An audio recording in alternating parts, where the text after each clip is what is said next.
Hello everyone, तुमचं सर्वांचं माझ्या चॅनलमध्ये खूप खूप स्वागत आहे. आजचा ब्लॉग हा थोडासा इमोशनल आहे. का आहे ते पुढे सांगते, त्यासाठी हा ब्लॉग संपूर्ण नक्कीच पहा.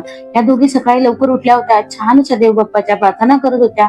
अन्वी मंत्र म्हणत होती, श्रावीलाही शिकवत होती आणि त्याच्यानंतर मस्त त्याने नाश्ता केला आणि त्या दोघी इथे खेळत होत्या.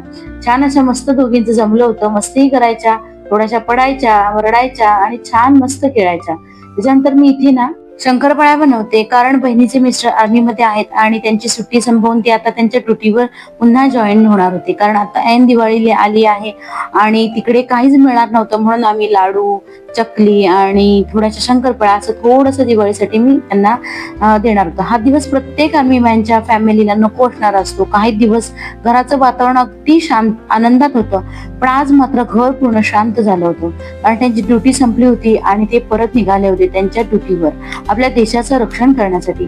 खूप अभिमान सुद्धा वाटत होता की आपल्या घरातला एक माणूस देशाच्या सेवेसाठी उभा आहे.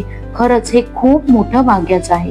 त्यांना शुभेच्छा आणि ते सुरक्षित राहो हीच ईश्वर चरणी प्रार्थना. त्यांच्या पत्नीसाठी आणि मुलांसाठी, त्यांच्या स्वतःसाठी सुद्धा हा दिवस खूप कठीण आहे.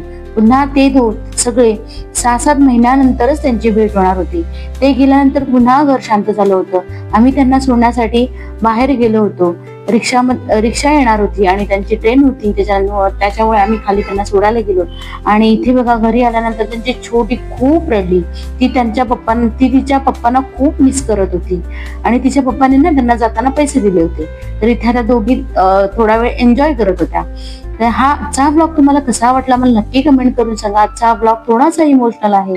तुम्हाला आवडला असेल तर लाईक करा, शेअर करा, कमेंट करा. नवीन असाल तर सबस्क्राईब करायला विसरू